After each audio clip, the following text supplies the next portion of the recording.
Topic natin ngayong araw na ito ay para makaiwas sa pagtanda. Kung kayo ay ngayon edad 20, 30, 40 o 50, meron pa tayong magagawa. Meron tayong mga paraan o mga tips para hindi kayo tumanda agad.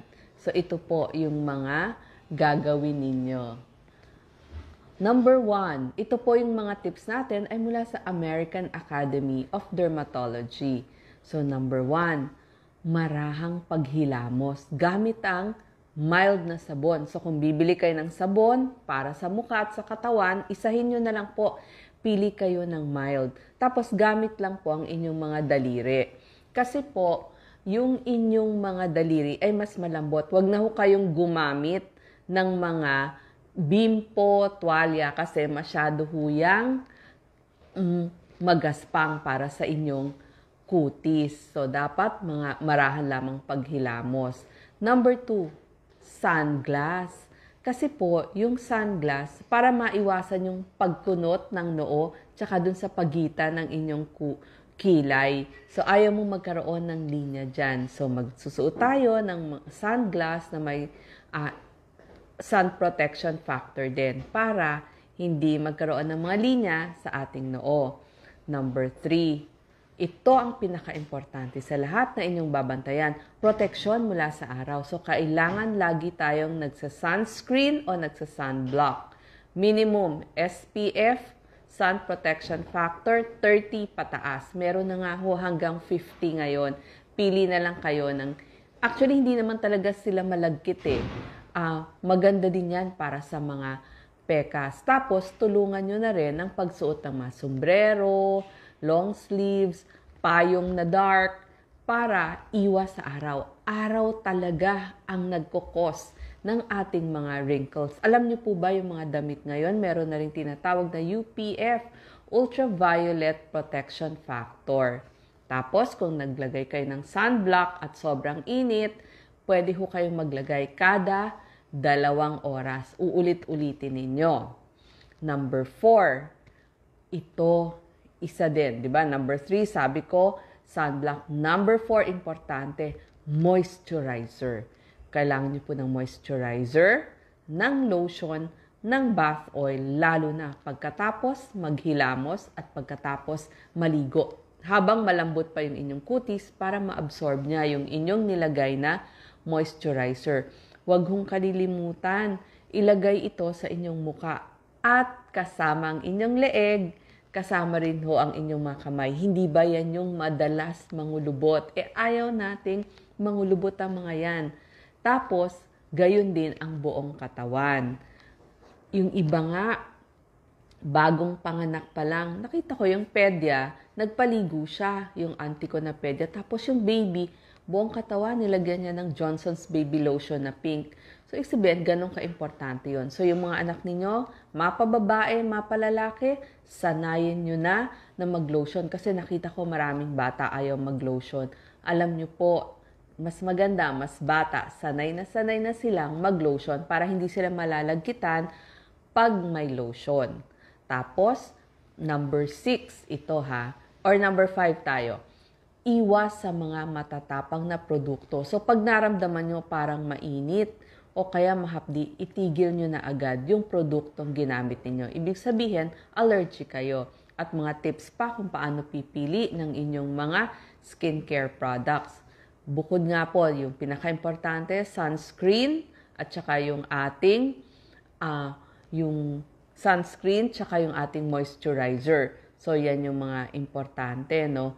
Para hindi mahalata yung mga linya. Kasi di ba ayaw natin na, di ba pag titingin tayo sa salamin, alam nyo kailangan meron kayong salamin na medyo yung 2 times or 3 times, doon yung makikita yung mga linya na nagkakaroon. So, paano pipili? Ito po, sunscreen, moisturizer, importante para sa linya. Tapos, ibagay nyo sa kind ng inyong balat. So, kailangan, tignan nyo, oily ba ang balat nyo? Laging tuyo, dry, sensitive, lalo na yung mga laging may eksema o yung laging may kati-kati. So, ano yung mga pipiliin nyo pag pumunta kayo dun sa botika o dun kahit sa grocery? mas magaganda yung pong hypoallergenic. Sabihin, hindi kayo gaano mag-allergy. Non-comedogenic para hindi kayo magkaroon ng mga pimples o ng acne. Tapos alam nyo, yung kayang presyo nyo, hindi ho ito kailangang napakamahal. At saka hindi kayo binobola. Pag narinig nyo, nako, overnight lang, babata kayo. Wag nyo hong bilhin kasi wala hong ganon. Walang magic. It takes time. So, para kapani-paniwala yung inyong binili, kailangan yung kayang presyo at saka hindi nang bobola. Ano pang tip natin? Paano gagamitin mga produktong binili nyo?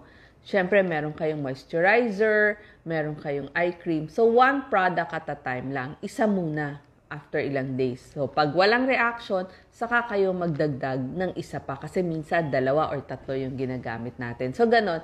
Huwag sabay-sabay kasi hindi nyo malalaman saan kayo nag-allergy. So, para lang malaman saan yung nakaramdam kayo ng medyo parang mainit o parang kumati kayo. Number 6, syempre dadamihan nyo yung tubig na iniinom ninyo. Kapag dehydrated kayo, kukulubot din ang inyong mga kutis o balat. Ehersisyo kasi para sa magandang sirkulasyon. Kailangan ho ng balat natin ng sirkulasyon. Tapos tamang timbang, syempre para hindi ho tayo magkaroon ng mga stretch marks. Kasi pag tumaba, pumayat, tumaba, stretch marks ang labas, hindi na ho nabubura yan. Tapos, pakita nyo na malakas kayo, kaya kayo mag-exercise. Kung uugod-ugod tayo, hindi tayo makagalaw, mahihirapan ho tayo. Tapos, posture, hindi ba nakita nyo? Yun, may mga nakita ho ako, 80 years old, 85 years old, ang ganda pa, diretsong-diretso. So, hindi nyo mahahalata ano yung edad nila because talagang yung tindig nila ay maganda pa din. Tapos yung dami ng kinakain at uri ng kinakain natin. Tuturo din natin ano ang inyong mga kakainin.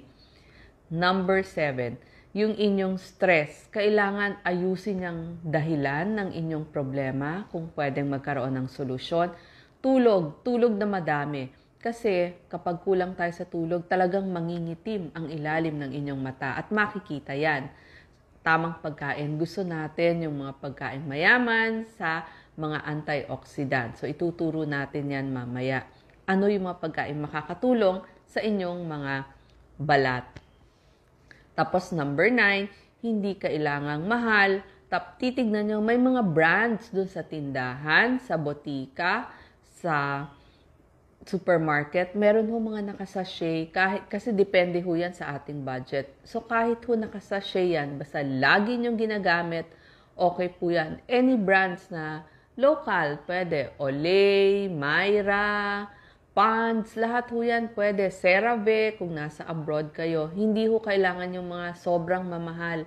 Lahat ho yan maganda. Babasahin nyo lamang. Ituturo ko mamaya ano yung mga pwede ninyong gamitin. At siyempre, huli sa lahat, number 10, piliin nyo yung trabaho ninyo. Kung pwede, hindi gaanong naaarawan. Siyempre, mas maganda kung aircon o nasa loob lagi ng isang building o ng isang tahanan para hindi kayo exposed sa araw. Ganon din yung hobbies o yung mga gusto nyong gawin kapag wala kayo sa trabaho. Kung ang gusto nyo, surfing, mountain climbing, siyempre, talagang expect nyo na maaarawan kayo dyan. Nakita ko talaga, pag maraming araw, maraming linya. Ito na po ang ating tips. Edad 20. Kaya ko ito ginawa. Habang bata kayo, umpisahan nyo na. Napaka-importante ito sa ating mga teenagers, sa ating mga edad 20. Simulan nyo na po maglagay ng sunscreen at moisturizer at lotion sa buong katawan. Sabi ko nga, sa muka, sa leeg, lalo na sa kamay.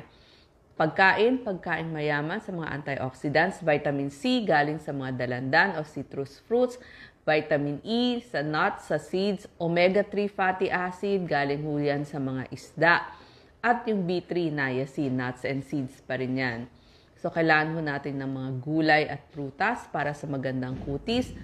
Eye cream. Kahit ho kayo ay teenager o 20s, simulan nyo na maglagay ng cream dito sa inyong mata. So, tignan nyo, meron kayo para sa mukha, meron sa eye cream. Pero pag walang budget, isa na lang ho yung sa mukha at sa eye. Simulan nyo na. Pwede pong may retinol kasi babasahin nyo. Kasi ho, yan yung nag-stimulate ng paggawa ng collagen. So, allowed na yon na may retinol sa ganyang edad.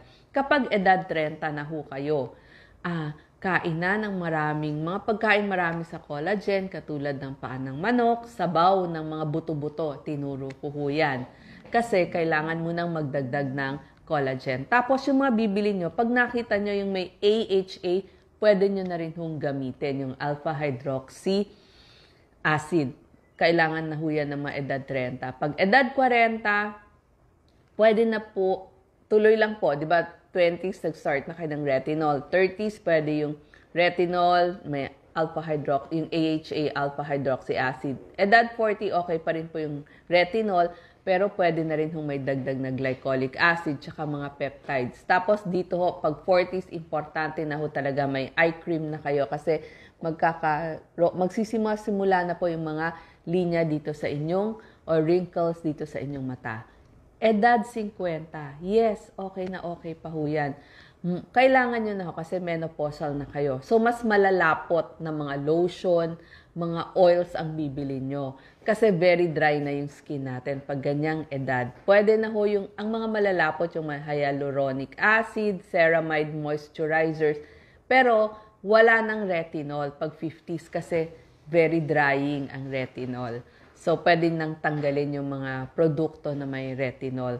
Alam nyo ho, nakakita ko, edad 80s, ang ganda-ganda pa ng kutis niya, ang ganda ng tindig niya, walang kulubot. Yes, kasi masipag siyang gawin ito lahat sa araw-araw. Kahit ho nasa abroad kayo, di ba? Winter, mas kailangan nyo nga ho ng mga moisturizer, ng mga lotion. So, sana po, lagi tayong mukhang bata at any age. Maraming salamat.